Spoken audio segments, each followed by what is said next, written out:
Well, welcome everybody. We are going to be doing Genesis 30 through 36 today. And just to recap, in case some of you didn't watch the previous video, in the video, and I also have the paperwork online, we were talking a lot about Jacob and Esau.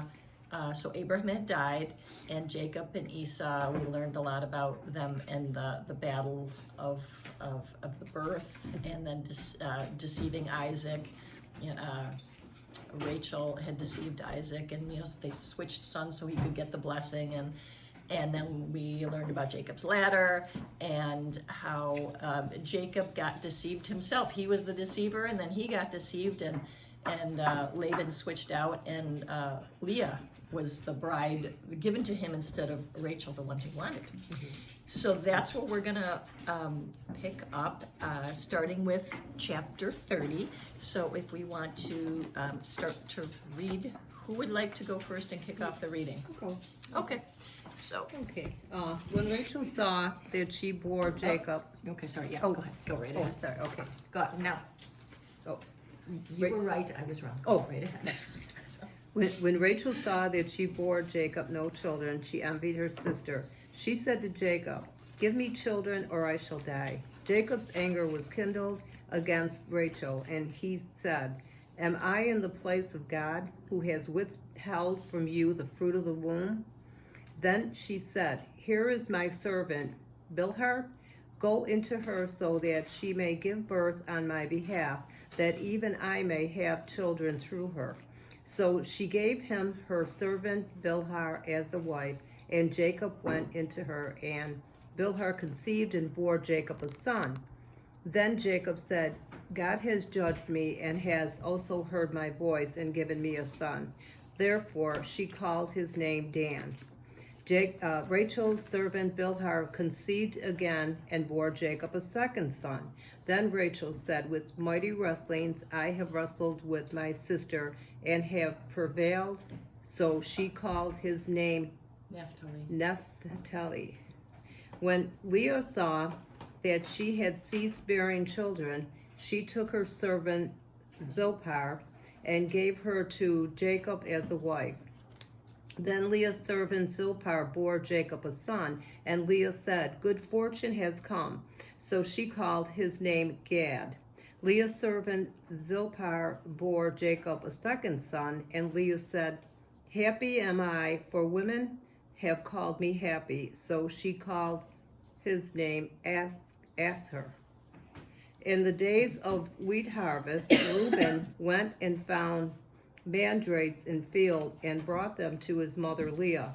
Then Rachel said to Leah, "Please give me some of your son's mandrakes." But she said to her, "Is it a small matter that you have taken away my husband? Would you take away my son's mandrakes also?" Rachel said, "Then he may lie with you tonight in exchange for your son's mandrakes." When Jacob came from the field in the evening, Leah went out to meet him and said, "You must come into me, for I have hired you with my son's mandrakes." So he lay with her that night, and God listened to Leah, and she conceived and bore Jacob a fifth son. Leah said, "God has given me my wages, because I gave my servant to my husband."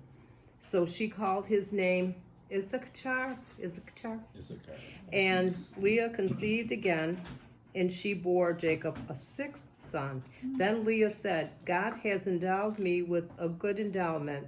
Now my husband will honor me, because I have borne him 6 sons." So she called his name Zebulun. Afterward she bore a daughter and called her daughter Dinah. Then God remembered Rachel, and God listened to her and opened her womb. She conceived and bore a son and said, "God has taken away my reproach."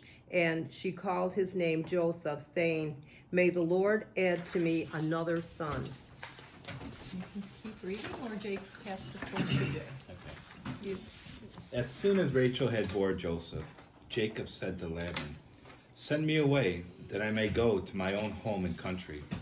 Give me my wives and my children, for whom I have served you, that I may go. For you know the service that I have given you."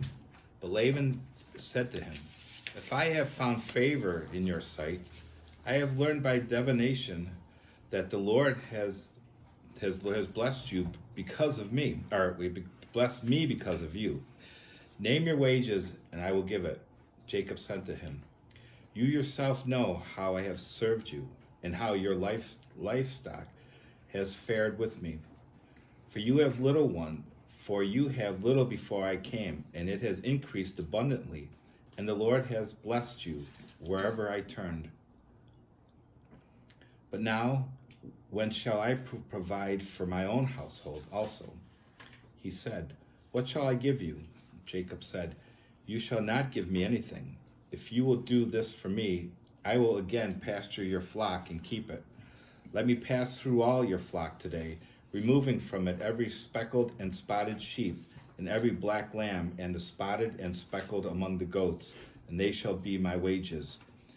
So my honesty will answer for me later, when you come to look into my wages with you. Every one that is not speckled and spotted among the goats and black among the sheep, if found with me, shall be counted stolen.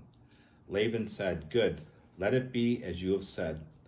But that day Laban removed the male goats that had stripes and spotted, and all the female goats that were speckled and spotted, every one that had white on it, and every lamb that was black, and put them in charge of his sons. And he set a distance of 3 days' journey between himself and Jacob pastured the rest of Laban's flock. Then Jacob took fresh sticks of poplar and almond and plane trees, and peeled white streaks into them, exposing the white of the sticks. He set the sticks that he had peeled in front of the flocks in the throughs, that is, the watering place where the flocks came to drink. And since they bred when they came to drink, the flocks bred in front of the sticks, and so the flock brought forth stripes, speckled and spotted. And Jacob separated the lambs and set the faces of the flock towards the stripes, and all the black in the flock of Laban. He put his own droves apart, and did not put them with Laban's flock. Whenever the stronger of the flock were breeding, Jacob would lay the stick in the troughs before the eyes of the flock, that they might breed among the sticks. But for the feebler of the flocks, he would not lay them there. So the feebler would be Laban's, and the stronger Jacob's. Thus the man increased greatly, and had large flocks, female servants and male servants, and camels and donkeys. Okay, we start off and it sounds like a soap opera. Sounds like an orgy. It's- That's like, Yeah. he's like, her. Exactly. It's like, whoa, what the heck? yeah, there's a lot going on. So, Yeah, it's like, So- jeez. boy. now is just to refresh your memory, it said that in the last chapter that Leah was like poor in the eyes, and that didn't mean she had bad eyesight. It meant she wasn't very pretty. They have so many idioms in the Bible, so it wasn't, because a lot of people will misinterpret that and say, oh, she just was, had trouble seeing or whatever, and that's why Jacob didn't like her. No, she wasn't very pretty. She was just a plain Jane, and Rachel was gorgeous. So this started the problem. So anyway, so now we're gonna turn to Jay's got them all, let's see, together. So kind of separate the readings from the actual. So start where it says 6 of 22. Yeah, all the scriptures were first. Okay. Okay. So, yeah. Chapter 30. Yeah, start there. So we're gonna start there. So Rachel was blessed with beauty, a quality for which she could take no credit. The wife who got the lion's share of Jacob's attention is now jealous of the one trait that her sister had. Basically, there. Leah. Leah could have children and Rachel couldn't.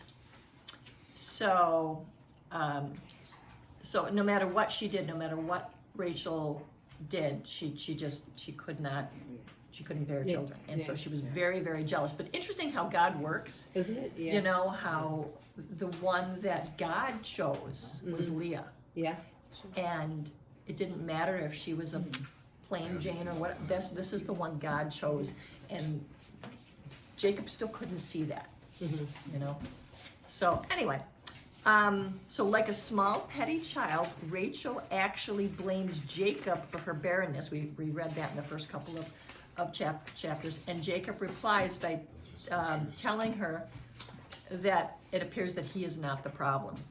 So taking a page from grandmother's Sarah's life, she goes and gets her maidservants and gives Bilhah to Jacob. Now, God doesn't approve of any of this. He doesn't approve of having more than one wife and having, you know, maidservants be or, you know, Relationships, he doesn't approve of this, but it was still done. So the Bible is not condoning it. It's just reporting what happened. So we just have to be clear on that. Okay. So we're on paragraph 2. So just remember that in reality, the servant girl is what it was. It would be a concubine. It was not a real husband or not a real wife. So her status was elevated a little bit from a servant, but she was still a concubine. And it didn't reach the level of Leah and Rachel, who were both wives, with the benefits that go with being a legal wife. Okay, so in this story of Jacob and Leah and Rachel, we see something that needs to be made clear, as I just said. God most certainly did not validate Jacob's choice to take 2 wives any more than he did with Isaac or Abraham. Too often we like to say, you know, well, it's in the Bible, it must be okay. And it's, no. Scripture is basically just reporting what happened, okay? So this is kind of why we really need to read the whole Bible, so we can kind of separate what is something that's God's command, what is his principles, what are the characteristics, or what is just plain being reported that it happened, you know? Okay. So down to the 4th paragraph. Rachel gave Bilhah so that she may bear on my knees, and through her I too may have children. So that, once again, it's another Hebrew idiom, may bear on my knees. It's basically a Middle Eastern custom, and that ceremonially placing a child on one's knee or lap, signifying that they are claiming the child. It's just, if you place that child on the lap, it's yours now. Yeah. So this is a legal claim, and it's done for reasons, as we see here, where a servant is meant to be like a surrogate mother. We see this in today's society, that we have a lot of people being paid surrogates. So that's what was going on. Bilhah was basically a surrogate. So the child legally became Rachel's. So, okay. So we have to understand, and in the same way, Rachel had full claim to that child that her servant Bilhah would bear. Rachel equally had a right to not accept the child. If for some reason the child was deformed or there was something wrong with the child, she had the right to refuse it as well. Okay. So Bilhah, Rachel's servant, now Jacob's concubine, bears him a son in Rachel's name, and the son's name is Dan, which means to judge. Okay. Not too long thereafter, she gives him another son, Naphtali, which means wrestling or contest. Okay. Leah, Leah, who we are told at the end of the last chapter stopped bearing children. Seeing Rachel's success and its apparent rewards, allows herself to now be infected with these weak notions and gives her, so she's basically doing the same thing. Well, if she can have a maidservant do this, then I'm going to have a surrogate. So gives her servant girl Zilpah to Jacob to bear children instead. So it became like this little contest, you know, who's going to get to sleep with him tonight and who's going to, you know, He's a busy who's man. going to bear more. Yes, he was. And he was just loving it. He's just, you know. So Jacob, in his sinful weakness, so readily apparent, just can't seem to do the right thing. So he accepts, well, if I must, you know. And basically, so then Gad and Asher are born. And Leah claims those as her own. Okay, everybody follow so far? Mm-hmm. Okay. Mm-hmm. So it seems that Reuben was the very firstborn of Leah. This was part of what was in the last lesson. that Reuben was the very first, which is an important thing. He was the firstborn of all of the 12 tribes of Israel. Tammy, what are Firstborn. mandrakes? Are they flowers or something? Yeah. I was gonna ask you, but it's right there. Yeah. next. Yeah. Because I don't know. Oh, I was gonna ask you, and then I saw it. it says right Yeah, there. but it's, Okay, I didn't it's catch an that. aphrodisiac, Yeah, but what is yeah. it? Is it a flower? Yeah, what is is- it? I what think is it's it? like a fruit. I Oh. think it's some type of like a fruit. Mandrakes. They're supposed to be mandrakes. We can look it up, but I think it's a fruit, if I'm not mistaken. Yeah, my phone's over there. So, and my phone's being occupied once Yeah. again by recording. So, anyway, so Reuben goes in to gather mandrakes. It's supposed to be an aphrodisiac. So he's like, basically, I'm going to help my mom out here.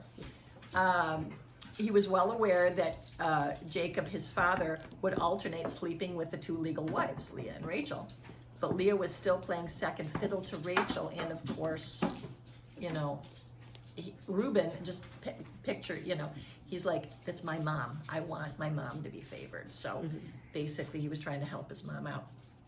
So back in those days, sex basically was just a part of life, particularly for children raised around herds and flocks. So Reuben is just trying to help his mother.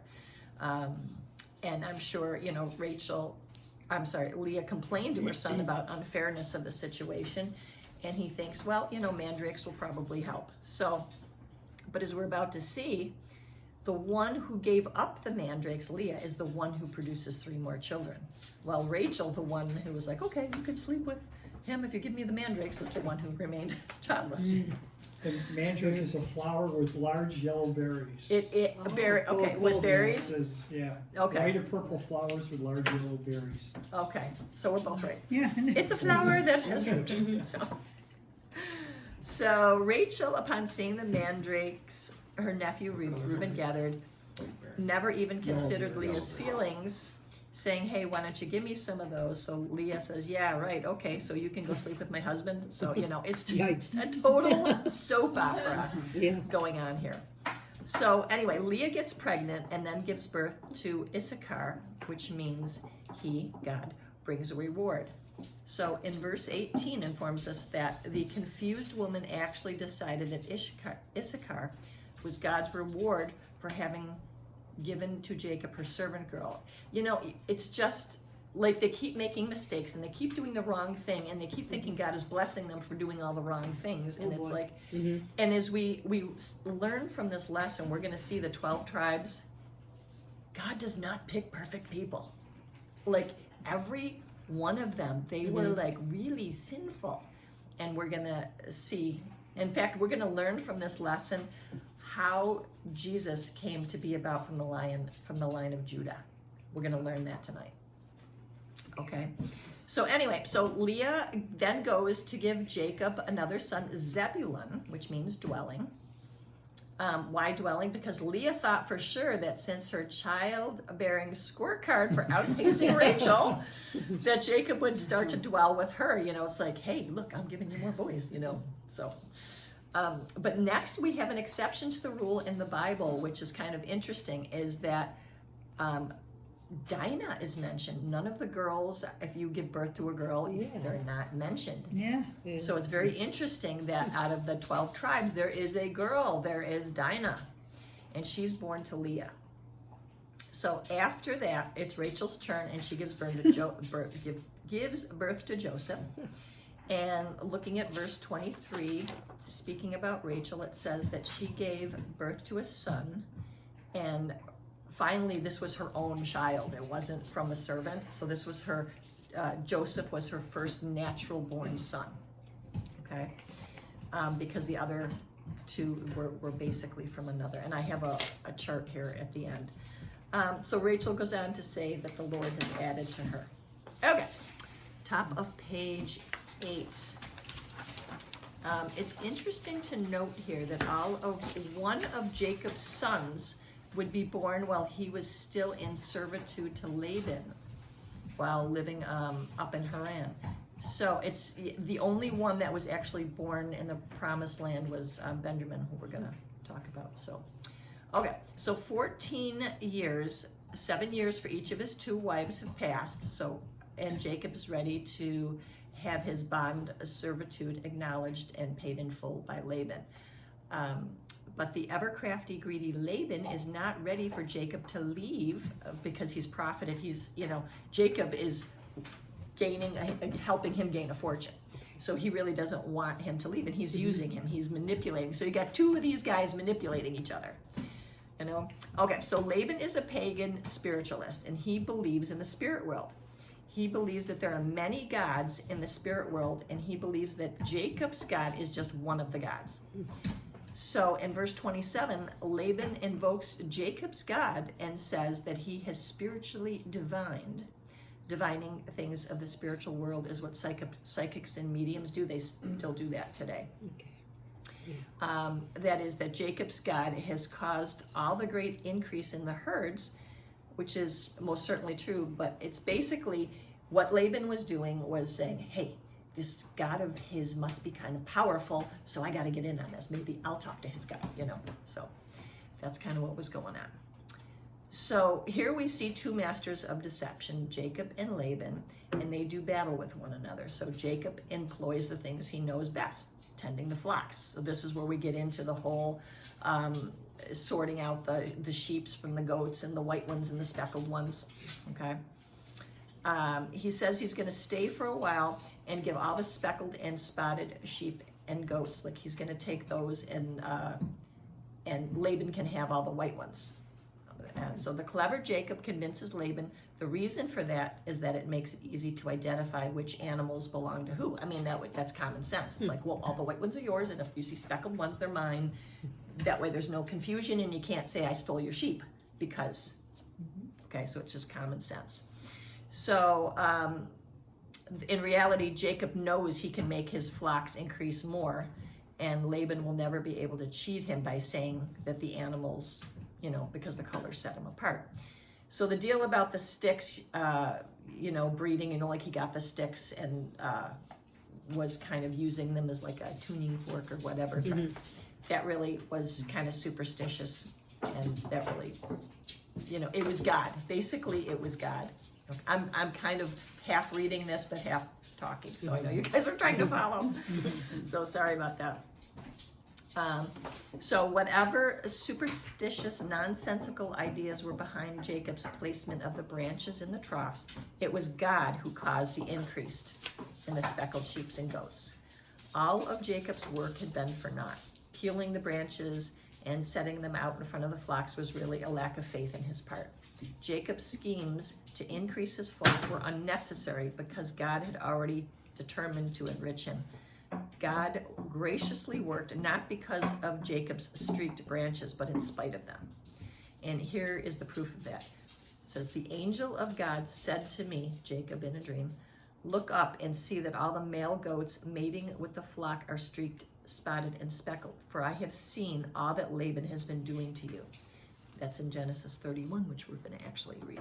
But so there's proof that God was already going to bless him and already told him, but yet he's still using superstitious means. He's still in his mind. He just doesn't get it. He doesn't get his own God. He's still a manipulator. He still thinks he's doing things in his own flesh, that he's in charge of everything, and he's not. But he just doesn't get the God thing yet. Okay? So notice that the emphasis in these passages is on color, specifically the color of the animals that would determine which belong to Jacob and Laban. And the gist of it all is that the white sheep and all the dark goats go to Laban, while all the goats that had white spots or streaks and all the white sheep that had some dark spots in their wool would go to Jacob.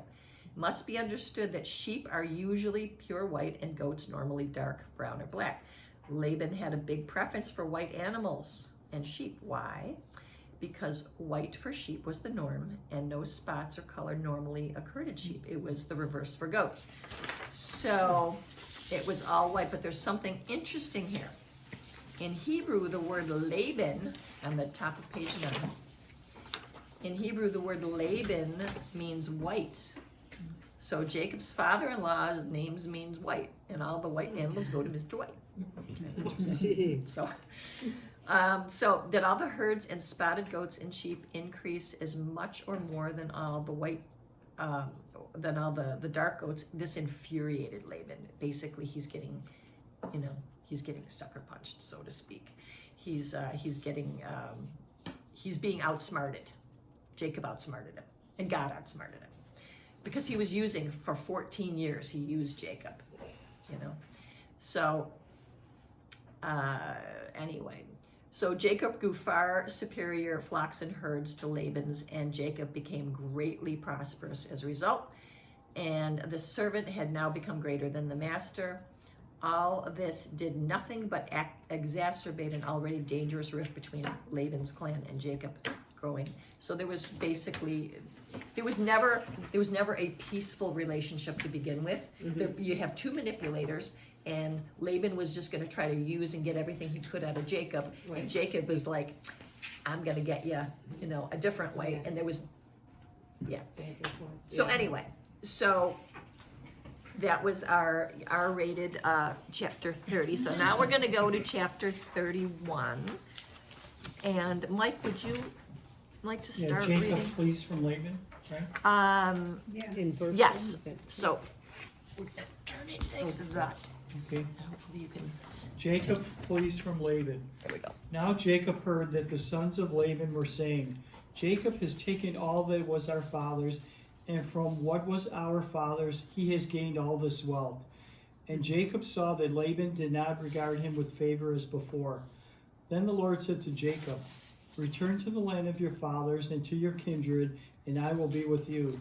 So Jacob sent and called Rachel and Leah into the field where his flock was, and said to them, I see that your father does not regard me with favor as he did before, but the God of my father has been with me. You know that I have served your father with all my strength, yet your father has cheated me and changed my wages 10 times. But God did not permit him to harm me. If he said, the spotted shall be your wages, then all the flock bore spotted. And if he said, the striped shall be your wages, then all the flock bore striped. Thus God has taken away the livestock of your father and given them to me. In the breeding season of the flock, I lifted up my eyes and saw in a dream that the goats that had mated with the flock were striped, spotted, and molted. Then the angel of God said to me in a dream, Jacob. And I said, here I am. And he said, lift up your eyes and see. All the goats that mate with the flock are striped, spotted, and molted. Modeled. Okay, model. Only Sue could model. Okay. For I have seen all that Laban is going to you. I am the Lord of Bethel, where you anointed a pillar and made a vow to me. Now arise, go out from this land, and return to the land of your kindred. Then Rachel and Leah answered and said to him, is there any portion or inheritance left to us in your father's house? Are we not regarded by him as foreigners? For he has sold us, and he has indeed devoured our money. All the wealth that God has taken away from our father belongs to us and to our children. Now then, whatever God has said to you, do. So Jacob arose and set his sons and his wives on camels. He drove away all his livestock, all his property that he had gained, the livestock in his possession that he had acquired in Padamaram, to go to the land of Canaan to his father Isaac. Laban had gone to shear his sheep, and Rachel stole her father's household goods. God's. Household gods, okay. And Jacob tricked Laban the Aramean by not telling him that he intended to flee. He fled with all that he had and arose and crossed the Euphrates. And he set his face towards the hill country of Gilead. When it was told Laban on the third day that Jacob had fled, he took his kinsman with him and pursued him for 7 days and followed close after him into the hill country of Gilead. But God came to Laban the Aramean in a dream by night and said to him, be careful not to say anything to Jacob, either good or bad. And Laban overtook Jacob. Now Jacob had pitched his tent in the hill country, and Laban went with his kinsmen, pitched tents in the hill country of Gilead. And Laban said to Jacob, what have you done? Then you have tricked me and driven me away from my daughters like captives of the sword. Why did you flee secretly and trick me and did not tell me, so that I might have sent you away with mirth and songs, with tambourine and lyre. And why did you not permit me to kiss my sons and my daughters farewell? Now you have done foolishly.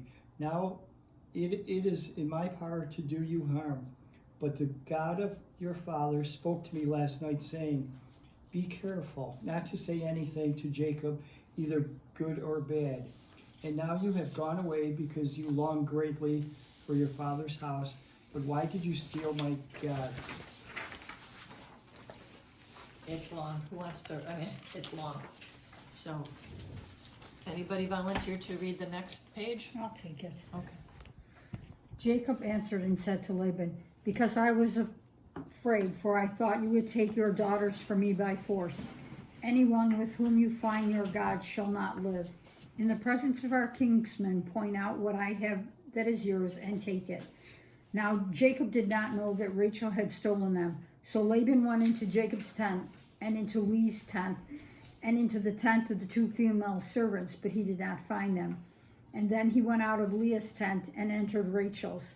Now Rachel's had taken the household gods and put them in the camel's saddle and sat on them. Laban felt all about the tent, but did not find them. And she said to her father, Let not my Lord be angry that I cannot rise before you, for the way of woman is upon me. So he searched, but did not find the household gods. Then Jacob became angry and berated Laban. Jacob said to Laban, what is my offense? What is my sin? That you have hotly pursued me. For you have felt through all my goods. What have you found of all your household goods? Set it here before my kinsmen and your kinsmen, that they may decide between us two. These 20 years I have been with you. Your ewes and your female goats have not miscarried, and I have not eaten the rams of your flocks. What was torn by wild beasts I did not bring to you. I bore the loss of it myself. From my hand you required it, whether stolen by day or stolen by night. There I was. By day heat consumed me, and the cold by night, and my sheep fled from my eyes. These 20 years I have been in your house. I have served you 14 years for your 2 daughters, and 6 years for your flock. And you have changed my wages 10 times. If the God of my father, the God of Abraham, and the fear of Isaac had not been on my side, surely now you would have sent me away empty-handed. God saw my affliction and the labor of my hands and rebuked you last night. Then Laban answered and said to Jacob, the daughters are my daughters, the children are my children, the flocks are my flocks, and all that you see is mine. But what can I do this day for these my daughters or for their children whom they have borne? Come now, let's make a covenant, you and I, and let it be a witness between you and me. So Jacob took a stone and set it up as a pillar. And Jacob said to his kinsmen, gather stones. And they took stones and made a heap, and they ate there by the heap. Laban called it Jegar Sahadutha, but Jacob called it Gilead. Laban said, this heap is a witness between you and me today. Therefore he named it Gilead. And Mizpah, for he said, the Lord watched between you and me when we were out of one another's sight. If you oppress my daughters, or if you take wives besides my daughters, although no one is with us, see, God is witness between you and me. Then Laban said to Jacob, see this heap and the pillar, which I have set between you and me. This heap is a witness, and the pillar is a witness, that I will not pass over this heap to you, and you will not pass over this heap and this pillar to me, to do harm. The God of Abraham and the God of Nahor, the God of their father, judge between us. So Jacob swore by the fear of his father Isaac, and Jacob offered a sacrifice in the hill country, and called his kinsmen to eat bread. They ate bread and spent the night in the hill country. Early in the morning, Laban arose, kissed his grandchildren and his daughters, and blessed them. Then Laban departed and returned home. Okay, we got more soap opera stuff going on. Okay, firstly, I don't know, mostly women might know this. There's, have any of you seen a Mizpah necklace? It was very popular with teenagers or for little, lovers, little kids. friendships. It's like a circle, and it's kind of jagged, and it's in two parts. So yeah. okay. Friendship, yeah. like the That's friendship, friends, it's a yeah, mitzvah. This is where it comes from. And it says, the Lord be between me and thee when we are apart. And it comes from here, and it's also mentioned, I believe, when it comes to the story of Ruth, I believe. But anyway, but you see it here in Scripture. So kind of interesting that we see a Yeah. fashion item of Yeah, jewelry right. mentioned in Scripture. But that's kind of where it came from. So, okay, so we got more drama going on. So chapter 31, we start off in verse 1 where Jacob overhears, we're on the top of, or in the middle of page 9, in case you're trying to follow along. Okay, so Jacob overhears Laban's sons grumbling about the herds, because now they're like, wait a second, look at all his sheep, look at all what he's got, he's prospered. And so Jacob figures out he's got to leave. Okay, so the interesting thing is if you caught that when we were reading it, Hebrew society greatly revered women. We don't ever think about that. And any notion that the Bible promotes the idea that women were then or are now less valuable is just uninformed. Because if you look at the lives of Sarah, Rebecca, Rachel, Leah, Miriam, the prophetess Deborah the judge, Hula, the prophetess Abigail, who married David, Rahab, Esther, it goes on and on. But there's very powerful women mentioned in Scripture. And notice that the first thing Jacob did was, when it was time to leave, he went and consulted with his wives. And then the third paragraph there. And it's obvious by the way they responded that Jacob greatly considered their feelings and thoughts on the matter. It's not that Jacob didn't lead, but he included his wives in the decision. So about leaving their family. I mean, this was because it was going to affect, they were never going to see their father again, and he knew it was going to cause. So he did the right thing there, and it was a really good thing that he did. So Jacob plans their escape and executes it, and he puts his family on camels and separates his property at an opportune time when Laban's off shearing the sheep, and they leave, but not before Rachel steals her father's set of household gods to take with them on their journey. Now, why would she do that? The verse just before this answers the question. So in verse 14, the two sisters said to Jacob, "Do we still have any portion or inheritance of our father's house?" This was a rhetorical question. In other words, they knew full well that their father had no intention of caring for them. Even more, this is an indication that they are breaking allegiance with their father. For in verse 16, it says that Jacob's God took from Laban now belongs to us and to our children. Okay. So in Mesopotamia, it was the tradition that he who possessed the family gods was the owner of the family's wealth and authority. So by Rachel stealing those gods, it was her intent to ensure the family's inheritance for herself after her father died.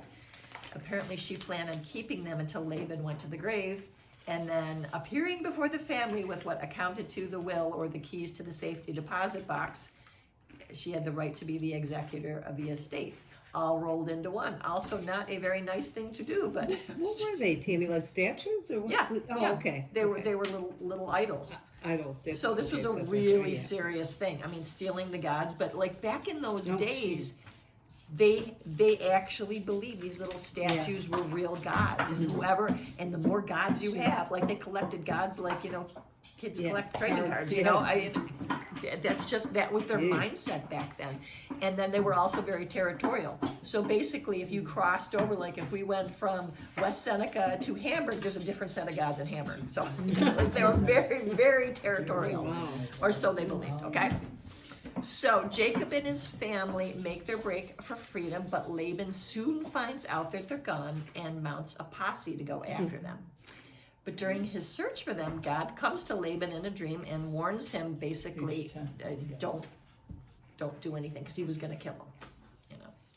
So, but it's interesting that God speaks to the unbelieving. God will speak to people, even though they don't understand. But God spoke to Laban and says, don't touch him. Kind of interesting. So Laban and his men catch up to Jacob in the northern part of Canaan in an area called Gilead that will someday belong to Gad, one of Jacob's sons. Laban, never at a loss for a good lie, scolds Jacob and basically was saying, hey, I didn't get to say goodbye to my grandkids and I was gonna throw you a big party. That was a complete lie. He was gonna kill them. so anyway. Gee. And of course, immediately upon the insincere words of greeting, Laban inquires about the missing gods. That's the real reason he came after. It was like, I want my gods back. So now Rachel knows she's in really serious trouble. She's in grave danger. But even God knowing that they had gods and they were worshiping these Is that the gods, even though God knew already that they had gods. He was working with what he had. Like God, this is the reason why we're going through Genesis, is because it's a progression. They weren't ready for all of the truth at once, so God had to give them little bits and little bits. Yeah, but the commandments were, by this time, the commandments were already established, weren't they? No. Nope. That's in Exodus. We're gonna get there. Oh, Yeah. All right. So Yeah. these people, they were, so they were still kind of clueless back then, okay? So anyway, so Rachel now hides them. So she's, just picture this, she's in her tent going, oh my God, I'm gonna get killed, because her father, because like in that day and age, even if it was your kid who did something, they just kill each other. That their mindset was so different. So she goes, oh, but Father, I'm having my monthly, so I can't move. She lies, just because, it would have made him ceremonial unclean. And so, having a woman in the monthly cycle was like taboo. So he wouldn't go near his daughter. Wow. So she lies and, sitting on the gods. I mean, which, These are just- really something. this is like, it's like we could make a really good movie out of this. No. Anyway, so Jacob, having no idea that Rachel actually has the gods, now is really angry at Laban's accusation, especially after, the thorough search fails to produce them. So Jacob has had it. So now he lays into Laban, explaining that after 20 years, I've served you, I've done a great job, I've prospered you, and, he basically lets him have it. And he tells Laban he was well aware that Laban had been cheating him and constantly changing the terms of the deal. Jacob is actually now in his 90s. These are not young people, No. Oh, wow. He's in his 90s at this point. Okay. Laban says, well, let's bury the hatchet. And since he certainly didn't want to be an enemy of his own daughters, they make a treaty. And that's the end of chapter 31. Interesting stuff. It is. It's crazy. It's just, it's, Really it is, Yes. Yeah. Soap opera. it is like a soap opera. Okay, chapter, That's a- Genesis 32, any volunteers? Any volunteers? Barb, as I'm looking at you. Jacob went on his way, and the angels of God met him. And when Jacob saw them, he said, this is God's camp. So he called the name of that place Maha. Yeah, this one Name, here. I don't know how to Read it. And Jacob sent messengers before him to Esau, his brother, in the land of Seir, the country of Odom, instructing them, thus you shall say to my lord Esau, thus say your servant Jacob, I have sojourned with Laban and stayed until now. I have oxen, donkeys, flocks, male servants, and female servants. I have sent to tell my lord, in order that I may find favor in your sight. And the messengers returned to Jacob, saying, we came to your brother Esau, and he is coming to meet you, and there are 400 men with him. Then Jacob was greatly afraid and distressed.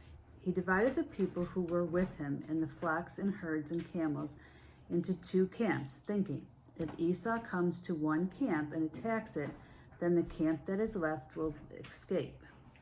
And Jacob said, O God of my father Abraham and God of my father Isaac, O Lord, who said to me, return to your country and to your kindred, that I may do good. I have not worthy of the least of the deeds of the steadfast love and all the faithfulness that you have shown to your servant. For with only my staff I crossed this Jordan, and I have now become 2 camps. Please deliver me from the hand of my brother, from the hand of Esau, for I fear him, that he may come and attack me, the mothers with the children. But you said, I will surely do you good, and make your offspring as the sand of the sea, which cannot be numbered for multitude. So he stayed there that night, and from what he had with him, he took a present for his brother Esau, 200 female goats and 20 male goats, 200 ewes and 20 rams, 30 milking camels and their calves, 40 cows and 10 bulls, 20 female donkeys and 10 male donkeys. These he handed over to his servants. Every drove by itself, and said to his servants, Pass on ahead of me and put a space between drove and drove. He instructed the first, When Esau my brother meets you and asks you, To whom do you belong? Where are you going? And whose are these ahead of you? Then you shall say, They belong to your servant Jacob. They are a present sent to my lord Esau. And moreover, he is behind us. He likewise instructed the second and the third and all who followed the droves. You shall say the same thing to Esau when you find him. And you shall say, Moreover, your servant Jacob is behind us. For he thought I may appease him with the present that goes ahead of me. And afterward I shall see his face. Perhaps he will accept me. So the present passed on ahead of him, and he himself stayed that night in the camp.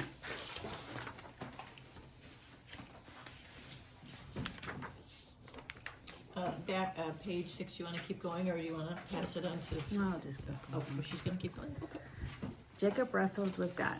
The same night he arose and took his 2 wives, his 2 female servants, and his 11 children, and crossed the ford of the Jabbok. He took them and sent them across the stream and everything else that he had. And Jacob was left alone, and a man wrestled with him until the breaking of the day. When the man saw that he did not prevail against Jacob, he touched his hip socket, and Jacob's hip was put out of joint as he wrestled with him. Then he said, Let me go, for the day was broken. But Jacob said, I will not let you go unless you bless me. And he said to him, What is your name? And he said, Jacob. Then he said, Your name shall no longer be called Jacob, but Israel, for you have striven with God and with men, and have prevailed. Then Jacob asked him, Please tell me your name. But he said, Why is it that you ask my name? And there he blessed him. So Jacob called the name of the place Peniel, saying, For I have seen God's face to face, and yet my life has been delivered.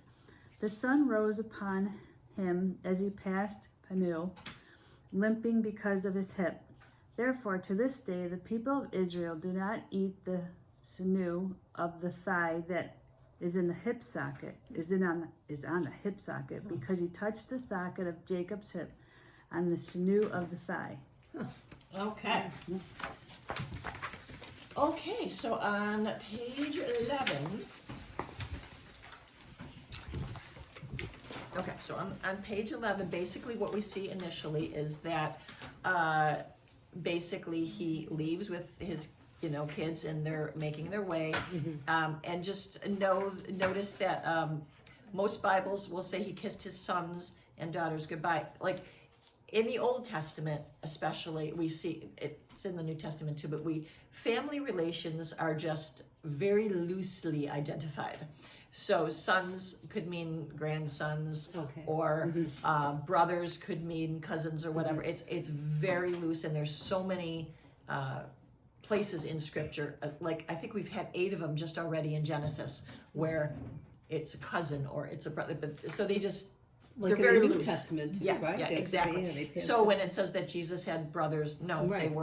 they were cousins. They were, Anyway, Okay, so just interesting that when Jacob journeys to leave the land of Canaan, Jacob encounters an angel, and at Bethel, you know, like we have Bethel churches, we have Bethel music, we have, that's where it was the first time, is when he met, you know, when he, with the ladder, Jacob in the ladder, that's when he named that spot Bethel, house of God, okay? So there's so many little things that we pick out of scripture that we use on a daily basis, but we don't know where they came from. Right. So Bethel, that's the first time it was used. It was house of God. It was in the last lesson that it's online. But anyway, so I think it was in chapter 27, I think. Anyway, so here again, now he encounters angels again. So now the story of Jacob wrestling with that angel. Okay. So for Jacob, he had just completed his unpleasant encounter with Laban, and now he has to face his brother Esau, who had sworn to kill him for swindling him out of his blessing. So now this messenger returns to Jacob, but it's good news, bad news kind of report. So the good news is that they indeed found Esau and presented him with Jacob's message. The bad news is that Esau didn't indicate more than he was just coming to meet him. Okay, so it just scared Jacob, because he's like, I don't know what he's gonna do. There's no clue. Is he happy? Is he mad? He has no clue. Yeah, yeah, he has no clue what he's gonna do. So Esau was the recipient of wrongdoing by Jacob, and deceit of the highest level that robbed Esau of what both of them felt was Esau's birthright. And Jacob had to wonder if at this time that Esau was going to kill him or not. I mean, like, if this is what we learned in the last lesson, is that he, you know, he put the camel skin on his, you know, and swindled him out of, do you remember that story? Okay, all right. So, and of course, now that all the deceit and guilt of life was suddenly manifesting itself in a situation where there appeared to be no escape, Jacob falls on his knees before God and prays. Now, how often have we found ourselves running ahead of God, or lagging behind, or just plain rebelling or doing wrong, and then asking God to rescue us from those consequences? It's interesting to look at, you know, Jacob's life here, because he has been making mistakes from birth. You know, he's been manipulative and looking in his own power and just doing everything wrong. And now he's afraid. He can't, he's realizing he can't do this in his own power anymore. He can't, like, it's all catching up with him. He just got swindled out of how many years of his life, you know, And because he's towards the end. yeah, I mean, kinda, God was still blessing him along, but, you know, he's realizing, it's starting to sink in that, you know what, I can't really do this on my own anymore. So it's a good thing. He's kind of, some sense is starting to come into him. Okay, so at the same time, we see how time and his experience of walking with God have changed Jacob. He acknowledges that he deserves nothing of the wondrous bounty and protection that the Lord has provided for him. It is here that we encounter one of the stranger episodes in the Bible. Suddenly, Jacob finds himself wrestling with some kind of a man. But the thing to get here is this man, it seemed to be a man. It seemed to be flesh and blood. But we are told that this wrestling match went on all night long. And when the man concluded that Jacob was not going to give up, he dislocated Jacob's hip with just a touch. So here in verse 25, it says Jacob wrestled with a man. But in verse 29 and 31, it's made clear that this being is divine, because Jacob says, I have seen Elohim face to face, meaning I have seen God face to face. And in the book of Hosea 12:4, it speaks of this encounter and clearly states that this was a heavenly being that Jacob fought with. So why the reference first saying Jacob's opponent was a man and then saying it was Elohim? Well, there's just a lot of confusion about of the appearance. We saw this with Abraham. Remember in the 3 visitors? You know, there's just always a lot of confusion going around when we're talking about angels and men. they appear to be men. Men, We yeah. talked about that even at the Bible study on Monday, that, angels can appear in human form, but they aren't human. They just can appear that way. So there was basically just some confusion. But angels basically, what their main purpose, remember we said at Monday night that angels are messengers. That's their office. It's not who they are. They're pure spirit. It's not their essence. That's their assignment. It's their it's what they do. It's like president, It's That's just why like God the sends office. them to do Right. it. Yeah. Exactly. Okay. Down to the third paragraph. Now, disabled by this divine messenger, Jacob still wouldn't quit saying, I will not let go of you till you bless me. Obviously, Jacob came to know that this was no ordinary man he was grappling with. What we have here is a scene that is both literal and symbolic. Symbolic because believers must all go through a time when we must wrestle with God over control of our lives. And if we are to truly apprehend that life which God has for us, a time must come when by our own choice, through absolute surrender, we must leave our tattered history behind and start a new history with God as Lord of our lives. Yet invariably the scars of the past will come with us and we have to deal with it. Even more, sometimes we will pay a price to leave behind our rebellious ways and go forward in life. This was the case with Jacob, as he has now inherited a permanent disability as he crossed over from a foreign place into the promised land. He is no longer strong in himself, but strong in God, and will have a constant reminder. I can relate so much to this, because when I think out of all the Bible stories, when I was disabled and in bed for 10 years, it was my hip that started this. And I was like Jacob. I was so strong-willed, and I can do it myself. Sure. I don't need God. I was horrible. And it was just interesting that my hip, all of my problems had started in my hip, So this really strikes me about how that changed me as a person, dealing with all of that. So we have a lot of times very well-meaning pastors tell converts that their slates have been cleaned completely when they're saved. It's true that they are forgiven, and it's like you've never sinned. But what they forgot to tell them sometimes is that even though spiritually we are forgiven, it doesn't end the natural consequences. For instance, let's say we have a man who is married, okay, but he has an affair and has a child that is produced from that affair. He may repent before God and to his wife, but the hurt he caused remains, as does the child and the harm done to the other woman.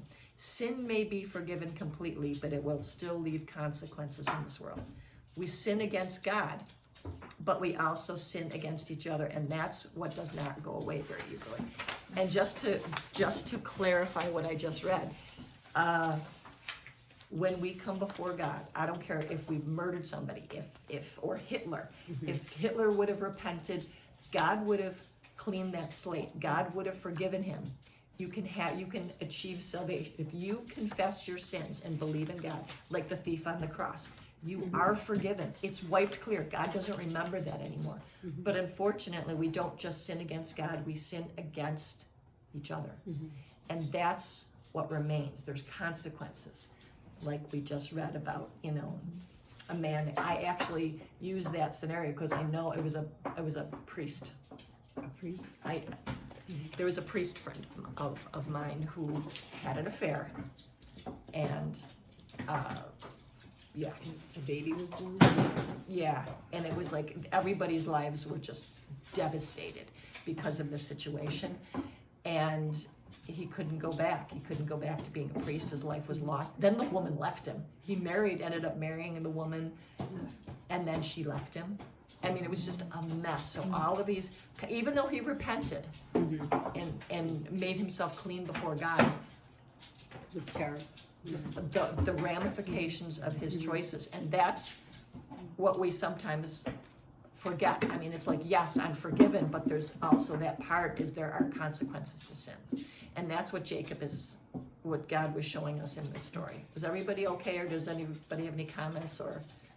I just have a question. How did he start wrestling the man? Like, Yeah, what? I know. Yeah, I just wonder. off I the mean, side. I don't think it Picture it, says yeah, it, yeah. but like, what happened really in that moment? Yeah, They scripture just doesn't randomly say. started wrestling. It seems like, And he we must just, have been irritated by something, or like, you don't just go up to somebody and start wrestling. right, and that's the other thing, is we don't know if it was, You're walking by someone, you I know. exactly, and we don't know if it was A spiritual. 90-year-old man, you know. Oh, okay. We don't know if Yeah, it was we're- spiritual sure he was wrestling or angry. physical, it doesn't say Oh, in yeah. scripture. I'll bet you it Especially, was. like through the night, you know, Right. like Mhm.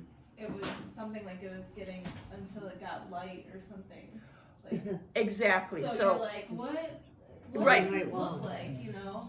because we don't know if it was a spiritual struggle or a physical struggle, but think of how many times in our lives have we just really struggled with I'll an bet you issue, and it's like, spiritual. God, why are you not helping me? I have been up multiple nights in my life really wrestling with God over an issue, so it could have been something like that, but we're not told.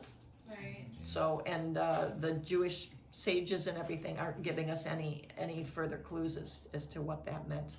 But there was a physical result. There was. So on some level, it must have been physical. There, yeah, Right, because that, it's yeah, exactly. one touch. Because the whole point of that was that you can't go forward in your own strength anymore. Right. Because he was wrestling with this angel, but he wouldn't let go, and he was strong. So maybe it alludes to the fact that it may have been an actual physical struggle, an actual physical. But he was in his own strength, and from this episode, he walked away from it. It's like, He realized yeah, you can't go forward if you're going to be, the leader of the nations. yeah. You can't go forward in your own strength anymore. And so this was his reminder that, that the change happened. So does that kind of answer your question? Yeah. But- I just didn't know if you had any more background about it. Yeah, Because, yeah. It is a funny picture, like, yeah. Yeah, unfortunately, no, but you're right that it would seem to be more of a physical struggle because, it's he wouldn't let go. It says he wouldn't let go. So, Right. yeah. But anyway, It almost seems like hitting rock bottom and then, yeah, Yeah. exactly. Yeah. Yeah, exactly. So, okay, on to page 13. So, in some way or another, we will live out the rest of our lives with a reminder of our foolishness. Jacob will walk with a limp for the rest of his life, and inescapable testament of his having fought with God for almost 100 years until he finally submitted instead of attempting to achieve a balance of power or basically doing things in his own strength. Jacob had always won against men before with his own skills and cunning, as we just saw with Laban. At least he thought, anyways. He thought he did. Well, that's a good point, Jay. Often mixing with deceit. But when he recognized that what he was wrestling with was far more than flesh and blood, he knew he couldn't win as he always had. So instead, he gave up and asked to be blessed. That's really important. He knew that he needed something more. He needed something spiritual. He needed help. He needed something in his soul. And so, like most of us, we cannot seem to arrive at this point until we're broken and disabled. And boy, can I attest to that. If God wouldn't have allowed me to suffer those years, I would probably be dead. And I would probably be dead. It was the only way he could get me to. and he chooses you for a purpose, Yeah. like he does everybody. Yeah, So when you think about that too. right. Otherwise, like you said, you would have died. It was the most merciful thing he could have done because I was just angry and hurting myself. And so in his mercy, but I'm healed now and for I'm your all good, purpose. and God brought me through it, and he never wants to keep us like that. He wants us, he only, allows things like that for a better Right. purpose. Anyway, so because Jacob yielded to God, he was to have a new destiny, and it would be reflected in his new name, Israel, a prince with God. It's just amazing how he started off being Jacob the supplanter, and now he's Israel, a prince with God. It's just amazing what God can do in us if we surrender, you know. From here on in the biblical narrative, we will see a new Jacob. No more does he rely on himself and his fleshly ways. He rests in God's strength, and he will be called Israel from this point on. He now has a new identity, as we do when we are saved. It's, you know, like we become a new creation when we accept Christ, and we become a new creation. So verse 33 states by saying, this is why the children of Israel to this day, bless you, and then goes on to explain why the sciatic nerve, now called sinew in Bibles, is removed from animals and not eaten as meat. So Jews still do this today. The observation is that redaction has taken place. The writer, so in scripture, you see things like it says to this day, or, you know, but like Moses was writing these things, like he had already lived through a bunch of stuff, and he's going back and writing things, you know, so he's writing from the future. And so he's writing of things like you're writing in your journal, like stuff that's already happened. So when he's recounting this, he's saying, and so, you know, this is why the children of Israel do this. Okay, did everybody catch that? Yep. Okay, so he's writing, he's in the future, and he's going back and like he's writing a journal and saying, so this is why, like even in the book of Exodus and Deuteronomy, and Jews today actually will not eat part of the hit meat, okay? Because he's in the future going back and writing this stuff. Does that make sense? Yep. Okay. Okay. So, and from, let's see. And from the viewpoint of the time when tradition has been developed to remove the sciatic nerve from animals to be eaten or sacrificed, we just said that. Okay, Jacob had his hip dislocated, and he was given a new name that described his new nature. So that's the other thing, is when a name change occurs, a new nature. You receive a new nature. It's like Paul Like became, Simon and Peter. Like Saul became, Saul became Saul became became Peter. Paul, and Peter got, Simon became, same deal. It's a new I nature would and a new use that assignment. as an example I when always wondered when I was about that. teaching CCC, your confirmation name. Ah, yeah. It is or not, but you Yeah, pick a what's- confirmation yeah. name, well, you know, it's I scripture always word. thought about that. Yep. Okay, so from at this point, in Genesis 32, verse 29, we're going to see that this is the nation of Israel is now established. When Jacob gets his new name, this is when the nation of Israel begins. Okay? Interesting, very interesting. Okay. We're in the home stretch. We're like halfway through. Okay? Rob, do you want to tackle Genesis 33? It's a shorter one. Jacob eats Esau. And Jacob lifted up his eyes and looked, and behold, Esau was coming, and 400 men with him. So he divided the children among Leah and Rachel and the two female servants. And he put the servants with their children in front, and Leah with her children, and Rachel and Joseph last of all.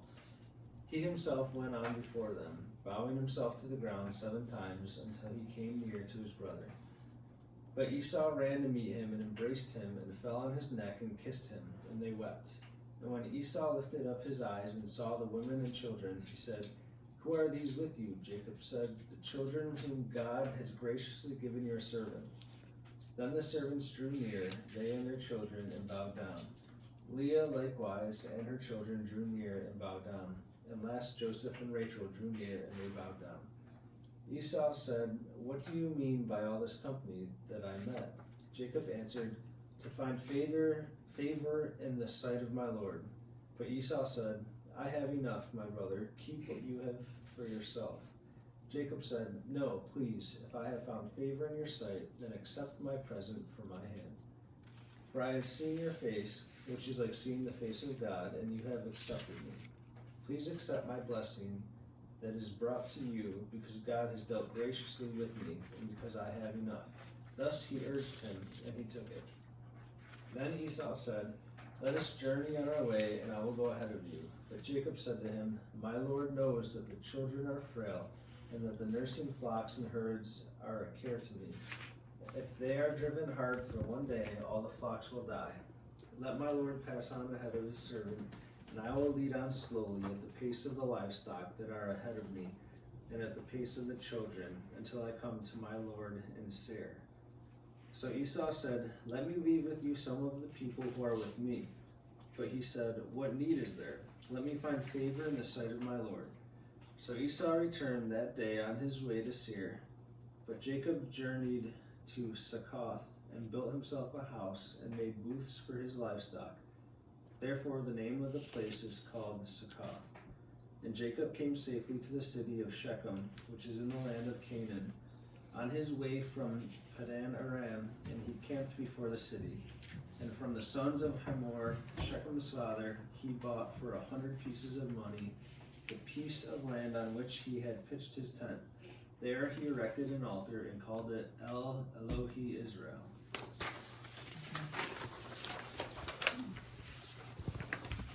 Not a super lot of drama in this chapter. It's pretty straightforward. So the question of Jacob and his family's line, survival was about to be answered as he spotted Esau. He placed his family in a very specific order. Basically, it was for protection because he loved Rachel the most. So Rachel was at the very end. So just in case Esau was going to be a jerk and attack and kill him, Rachel could get away. So basically, but he was afraid and he was just waiting to see what was going to happen. But Esau did not attack himself. Okay, top of page 14. So Jacob had laid his life at his brother's feet. Esau had forgiven him, and the two brothers reconciled. The years had softened Esau's anger, just as Rebekah, the twins' mother, had said would happen. And the unbelievably generous gift offering to Esau by Jacob showed Esau the complete sincerity and repentance of Jacob for his misdeeds. In Middle Eastern style greeting, with the great respect, Jacob offers gifts to his brother and introduces his family. Esau at first refuses gifts, but eventually accepts. That's also a tradition. You say, "Oh no, I No, couldn't." And then you we do that yeah, sometimes. but we still do that, yeah. But it was very, very common. What? Wasn't that like a Seinfeld episode? Yes. Yes. Yes. So Jacob is wise, though, and even after Esau has been gracious, Jacob continues to talk with Esau as an inferior speaking to a superior. By the way, Middle Eastern custom demands that all gifts initially be refused before they're accepted. So Jacob had no intention of following Esau into Edom unless he had been forced to, which had been a distinct possibility.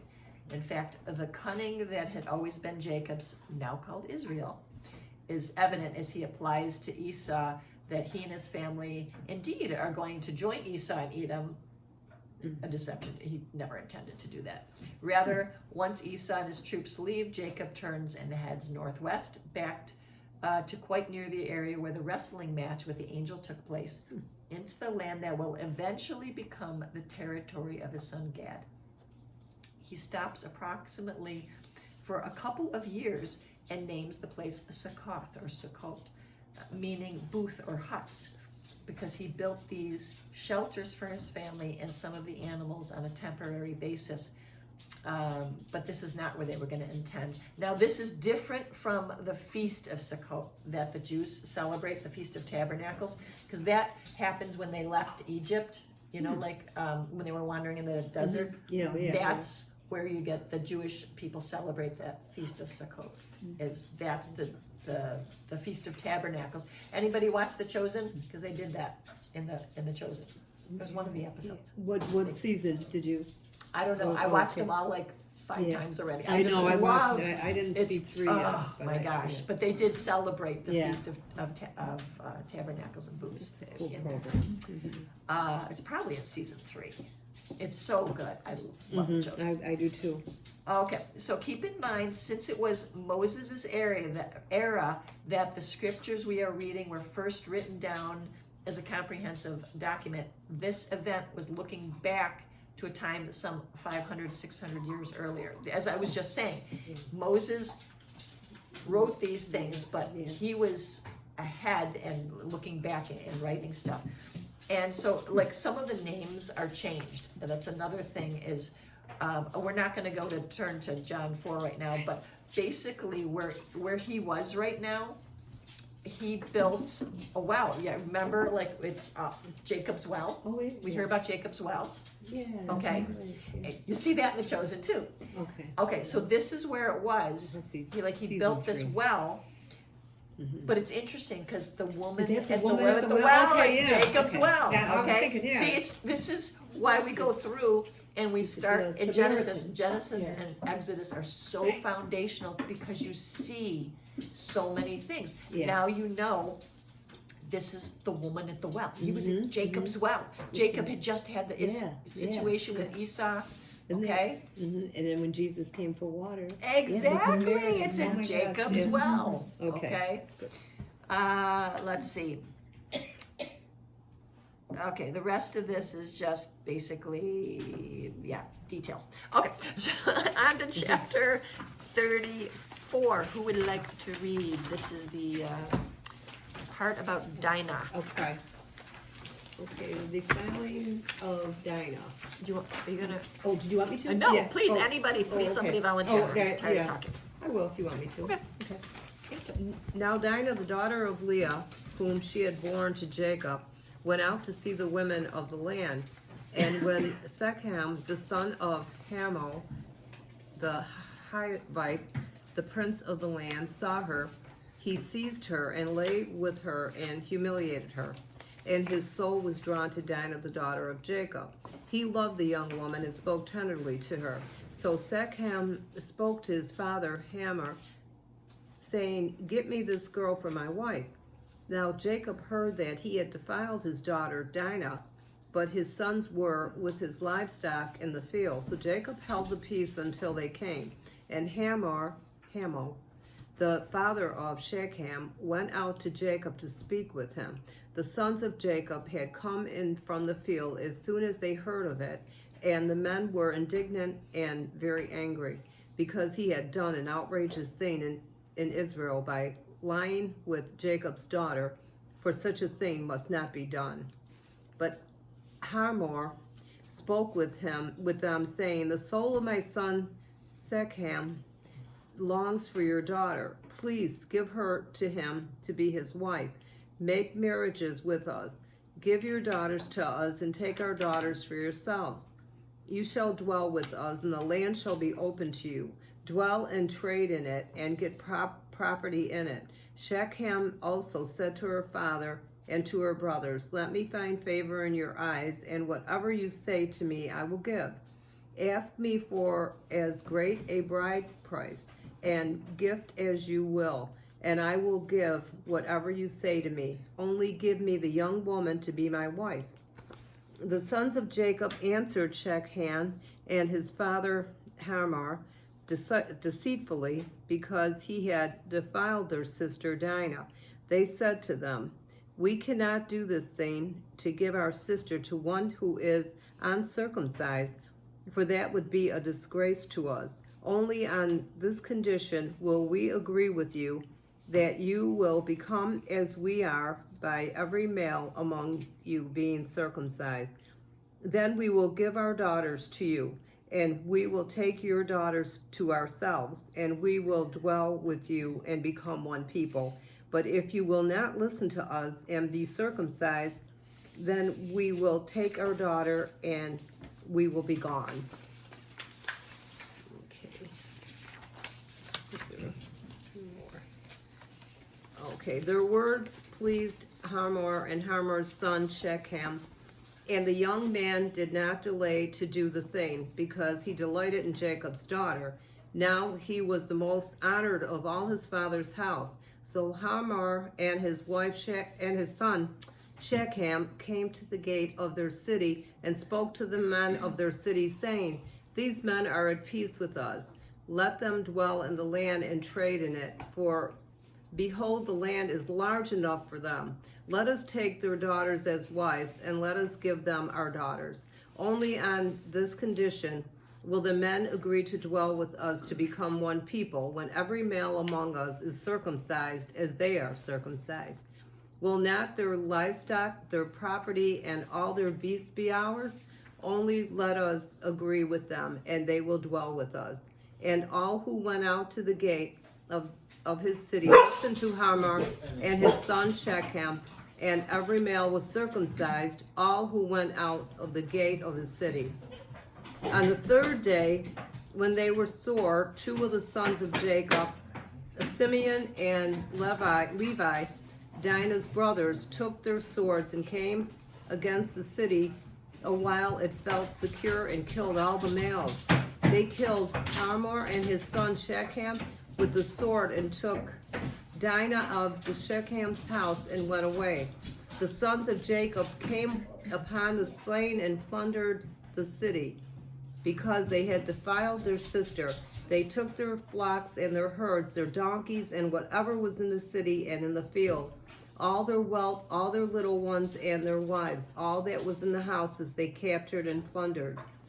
Then Jacob said to Simeon and Levi, you have brought trouble on me by making me stink to the inhabitants of the land, the Canaanites and the Perizzites. My numbers are few, and if they gather themselves against me and attack me, I shall be destroyed, both I and my household. But they said, should he treat our sister like a prostitute? Okay. We are back to the drama. Okay, so in this chapter 34, actually what we're hearing is the very first of 2 episodes that lead to Jesus being Lord, being born from the tribe of Judah. Okay, so what was happening here is now Dinah was daughter by Leah, as we mentioned. She was about 15 years old and very, very beautiful. Okay, and we are told that one day she went to the city to see or to visit some of the local girls. Okay, and girls in this time, they did not go out running off by themselves to go visit in the city. Okay, so she basically was doing something very, very dangerous, and she shouldn't have been doing. So Shechem, the son of the king, sees Dinah and sees what he likes and then rapes her. This whole story, you know, is just Dinah was being very foolish, and she got herself in trouble. Dinah was now a girl of marriageable age. She was a virgin and would never have been allowed to go unchaperoned in the city, okay? This was a blatant act of rebellion, and it led to horrible things. Basically, what was going on in this story, I'm gonna kind of, because it's getting late. So what was really going on in this story is that they're like, you look at what you did to our daughter, or our sister. It was the two brothers, Simeon and Levi. Okay, they were like, you defiled our sister. You can't marry her, because you're going to cross the bloodlines. Our bloodline has got to be pure. Okay, so what they did is they were like, okay, you know what? You want to marry our sister? You got to get certain. Now these are adult males. Yeah. Okay, so we want all of you to be circumcised. Not just you, everybody in the village. You all circumcise yourselves. Okay, so now these are adult males. So now infection is setting after 3 days. They're hurting. Okay, that's a pretty brutal. They didn't have scalpels and nice, clean little sanitary, and these are adult males. Okay, so now by the 3rd day, all the men are like feverish, and it's like, oh, I can't move, I'm in so much pain. And so what Simeon and Levi did is went in and slaughtered everybody. Okay, that's what was going on in this chapter. It was Okay. smart of them, though. It was very clever Very of them, smart. but we're back to the drama Very clever. again. Okay, so this is what they did, is they went in, and so they were known now as implements, or they were known by their violence. Yeah. Okay, and what's quite interesting about this is that Levi, when Jacob pronounces, when Israel pronounces his blessings, you know, as he's dying, whatever, it's Levi who is going to be they're going to be the priests. Oh, okay. Okay, it's Levi that's going to be the line of the priests. But what did the priests do? They had to slaughter animals. See the blood. See the relationship is like these guys. They were killing. They just killed. Gee. Okay, and so it's interesting that Levi, one of these very bad boys here, who did this very, very bad thing to, you know, to revenge the sister's, you know, situation, would become the line of priests. And they were the ones responsible for slaughtering all the animals in the temple, which is just As in sacrifice, or yeah, as yeah. in- For the okay, sacrifice, they as in became the sacrifice, priests who were the okay. ones in charge of, Okay. you know, doing all Yeah. the slaughtering and As everything like that. for repentance of But sin. what happened here, and I'm just because it's getting really late, so I'm just trying to paraphrase. But what happened here is Simeon and Levi right now are going to be disqualified from being, you know, like how the firstborn, you have the firstborn, they get the blessing, and usually everything goes to the firstborn. And then if for some reason something happens to the firstborn, then the next, okay. Yeah. They've been disqualified now from being in a position of receiving the honor and the blessing, okay? And so Reuben was already disqualified because of what he, well, actually, no, that's the next story. We're gonna get into that next time.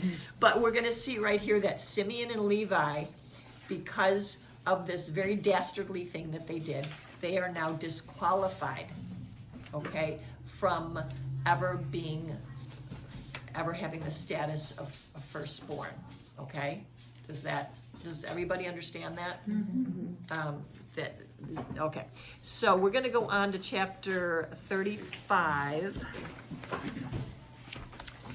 And any volunteers to read chapter 35? And this is the last one. It's one page, and this is the last one we have to read. Okay, thanks, Jay. Okay, it says, God blesses and renames Jacob. God said to Jacob, arise, go up to Bethel and dwell there. Make an altar there to the God who appeared to you when you fled from your brother Esau. So Jacob said to his household and to all who were with him, put away the foreign gods that are among you, and purify yourselves, and change your garments. Then let us arise and go up to Bethel, so that I may make there an altar to the God who answers me in the day of my distress, and has seen with me, and has been with me wherever I have gone. So they gave to Jacob all the foreign gods that they had, and the rings that were in their ears. Jacob hid them under the terebinth tree that was near Shechem. And as they journeyed, a terror from God fell upon the cities that were around them, so that they did not pursue the sons of Jacob. And Jacob came to Luz, which is Bethel, which is in the land of Canaan, he and all the people who were with him. And there he built an altar and called the place El Bethel, because there God had revealed himself to him when he fled from his brother. And Deborah, Rebekah's nurse, died, and she was buried under an oak below Bethel. So he called its name Allon Bachoth. God appeared to Jacob again when he came to Paddan Aram and blessed him. And God said to him, your name is Jacob. No longer shall your name be called Jacob, but Israel shall be your name. So he called his name Israel. And God said to him, I am God Almighty. Be fruitful and multiply. A nation and a company of nations shall come from you, and kings shall come from your own body. The land that I gave to Abraham and Isaac I will give to you. I will give the land to your offspring after you. Then God went up from him in the place where he had spoken with him. And Jacob set up a pillar in the place where he had spoken with him, a pillar of stone. He poured out a drink offering on it and poured oil on it. So Jacob called the name of the place where God had spoken to him Bethel, the death of Rachel and Isaac. Then they journeyed from Bethel. When they were still some distance from Ephrath, Rachel went into labor, and she had hard labor. And when her labor was at its hardest, the midwife said to her, "Do not fear, for you have another son." And as her soul was departing, for she was dying, she called his name Ben-Ani, but his father called him Benjamin. So Rachel died, and she was buried on the way to Ephrath, which is Bethlehem. And Jacob set up an altar over her tomb. It is the pillar of Rachel's tomb, which is there to this day. Israel journeyed on and pitched his tent beyond the tower of Eder. While Israel lived in that land, Reuben went and laid with Bilhah, his father's concubine, and Israel heard of it. Now the sons of Jacob were 12. The sons of Leah: Reuben, Jacob's firstborn; Simeon, Levi, Judah, Issachar, and Zebulun. The sons of Rachel: Joseph and Benjamin. The sons of Bilhah, Rachel's servant: Dan and Naphtali.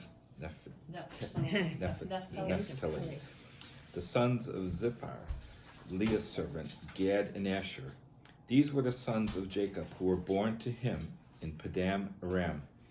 And Jacob came to his father Isaac at Mamre, or Kiriath Arba, that is Hebron, where Abraham and Isaac had sojourned. Now the days of Isaac were 180 years. And Isaac breathed his last, and he died, and was gathered to his people, old and full of days. And his son Esau and Jacob buried him. Okay, you're in the home stretch, guys. All right, so I'm not going to read all of this, but I'm just going to give you the highlights because it's kind of late. So the first thing Jacob does is he was like, "All right, guys, you did bad by the whole circumcision incident and killing everybody. So now get rid of all the idols." Because what they also did was not only did they do bad, now they also stole all the idols. See, they just didn't get it. The people of this day did not get it, that there's one God. They still just didn't get it. These are the 12 tribes of Israel, and they're still like, "You got gods, I got gods, I'm gonna steal your gods." They just did not understand that there's one God. Okay, so so we're gonna skip this page, and we're on to page 18, and I'm just gonna highlight like in the middle of the page. So God appears once again to Jacob. Part of what this is communicated by God is this reassurance and reiteration of stuff that Jacob's already been told, that his name is Israel. Like all of us, Jacob needed constant reminding him of this truth, especially when it brought a new reality. But there was another reason for this, is because Jacob still didn't get it. He just went to a different place. So if I'm going from Amherst to West Seneca, there's different gods here. And he thought he only, his God was only going to be in this one place. And so maybe his name Israel was only for when he was in this place, but now he's moved to another place. So I'm still Jacob again. And he didn't get it. He just completely clueless. So this is why God had to reiterate to him saying, no, I've renamed you Israel. You're going to be, this great nation. And this whole thing about how God has to just reveal things to us slowly, very progressively. Like he didn't come right out and say, "You big jerk, I've been trying to tell you for 400 years, you and your family." He didn't say that. He just kind of very slowly reveals things to us. So page 19. So just the dark spot. Yeah, don't try reading all this because it's just getting very late and we're trying to finish up. So, okay. So we're at the point right now in the study in which the exact tribe of Judah has now been created, from which the seed of the woman that we got all the way back in Genesis 3:15, okay, would come. So the tribe of Judah is now established, okay? And Jacob was the very first person to produce Hebrew children. and we just heard of the names of all of the 12 tribes. Okay, and interestingly enough, Bethel, you know, like we just heard about how he made, don't try, like I said, I'm skipping all over the place, but I'm kind of at the bottom of the page, the very, very last part. It says, from Bethel, the clan now moved to a place called Ephrat, okay? A long time later, Ephrat would come to be known as Bethlehem, the birthplace of Christ. See, there's so much connecting. If you begin to study scripture, you see all these things. So from Bethel, he moved to this place called Ephrat, or Ephrata, it's sometimes called. And that would be known as the birthplace of Christ. So we see now the 12 tribes of Israel are established. Yeah. Okay, God is slowly moving, and he's getting everything ready and setting it up so his son could actually come and be born into this world. But he first had to find a people, and then he had to establish a nation, and now he's got the 12 tribes, and now he's like, okay, do you see the progression happening? Okay, and now we've got Bethlehem. We're still in Genesis, okay? And Yeah, there's and we're Bethlehem. looking at Yeah. the coming. So it's just so cool how we see the progression of the whole New Testament kind of coming together. Okay, page 20. All right, just wanted to, this is where we talk about Benjamin being born, and he was the son of happiness. Okay, and Rachel was buried, and basically he was the only one born you know, in freedom, because all the other children, the other 11, actually 12 if you include Dinah, were born under the subjection of Laban, and they were in a foreign land, so he was the only one free born. Okay, so just a refresher, this is the list of the 12 tribes of Israel. So we had Reuben was Jacob's firstborn from Leah, so all the red ones are Leah. Okay, all the red ones are Leah. So we got Reuben, Simon, Levi, and Judah. Okay, look at that order. Okay, because Reuben's going to be knocked off the list of why he's the firstborn.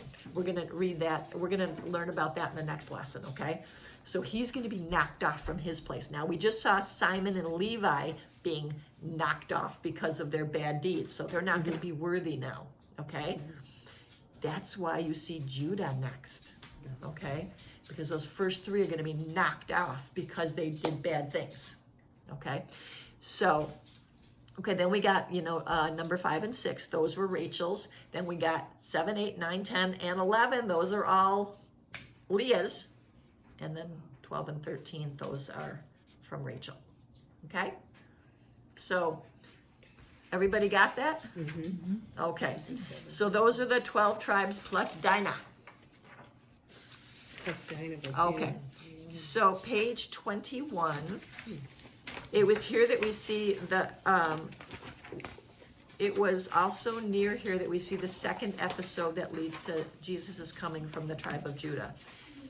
We are told that Jacob's firstborn son, Reuben, slept with Jacob's concubine, Bilhah, and Jacob was aware of it. So basically what was happening here is, Reuben was being deceptive and manipulative, kind of like, you know, his father, and he wanted the power. And so what he did was like, well, I'm gonna try to move my way up, and I don't want Bilhah taking the place of my mother Rachel. It's all a soap opera. So what he did is he says, well, if I sleep with her, then my father can't marry her, you know, and it was just drama, soap opera. Did he get her pregnant too? Yes. He did. Okay. So okay, Oh my so God. it's just like drama, Jeez. drama. So basically, but what it did is he, because of his deception and defiling her, he was knocked off the list. Okay. Okay. Yeah. So that's why you've got the 3 first sons. So Reuben and his, you know, deciding he was going to usurp his father's authority by sleeping with Bilhah. Wow, they were worse Okay. than the people today. But this is what I'm saying. These are the 12 tribes. We think of like, oh, they must have been such holy guys. They must have been such holy. No. Yeah. They, okay. So we got Reuben knocked off because of what he just did with Bilhah. Okay, and then you got Simon and Levi knocked off the order because of what they did to Shechem and all that. So that's why, from the 12 tribes, Judah, that's where Jesus is going to come from that line of Judah. Okay, because the first 3 were very bad. So, okay, all right. So at the very, very last, you can read all this in detail, but it's 8:45, so that's why I'm trying to hurry it up here. So anyway, so just the very bottom of that page, it says, now let's put the cherry on top of everything we've just discussed. It was customary that a leader who vanquished another leader, or a son who took over leadership from his father, also took possession of the leader's concubines. The possession of the former leader's concubines by the new leader was an affirmation and validation of the new leader's authority. So that's what Reuben was trying to do. He was trying to say, look, I got the concubines. I'm in charge now. Didn't work. In fact, it backfired on him. Okay, so page 22. So this is why sometime later Jacob would remove Reuben from the office of firstborn and give it to Judah. Okay, does everybody understand that now? Because of what Reuben did, he's knocked off of being the firstborn, and it can't go to Simeon or to Levi because of what they did. What they did, yeah. Okay, this is why it landed to Judah. Judah, and then, Okay. and the Jewish people came from. Yes. Yeah, and Jesus. Yes, and Jesus came from. Okay, does Yeah. that all make sense? Yeah. All right. So notice in the statement in verse 29, it says that Isaac died and was gathered to his kinspeople. These, like back in those days, it was just another idiom basically saying that he had a peaceful death. Okay? We are not going to read Genesis 36 because all it is the generations of Esau and the genealogy. Okay? It's just, we think, remember that one time we were trying to read all those names? It was, Yeah, I know it's the worse. names, yeah. Okay, so we're not going to read, but basically, so Genesis 36 is basically just the generations of Esau, genealogy list. And at this point in the Old Testament, we can say that the personal history of the patriarch ends. And the story of Israel, the 12 tribes of Israel, now begins with the chapter after this one, chapter 37. We're going to actually start to see the 12 tribes of Israel in their fullness. So, so let's remember that whenever we hear either Jewish or Christian scholars speak of the biblical patriarchs, they're speaking only of Abraham, Isaac, and Jacob, and you hear this very, very frequently. And they're still all in this tribal mentality, and even from this point, after everything that God has done, they're still kind of clueless. You can see this, that they're still thinking about idols. If I go from They West wanna give up Seneca their ego. to whatever, my gods Yeah. aren't going to work Yeah. anymore. Yeah. You just see all this craziness. It's just amazing how after they see the miracles and everything that God is doing, and they just don't get it. So anyway, so one last interesting thing, Esau took his family and moved them away from the promised land, okay? And he was originally there. And then Jacob and his family brought them into the promised land. It's just interesting how Esau just continued to make bad mistakes in his life. He married the wrong people, and he kept separating himself from God. And he was in the promised land, and he moves out of it. And then Jacob, who was doing his own bad stuff, but moved into it, you know. And so that's how that ends, and we're done. Okay? Wow.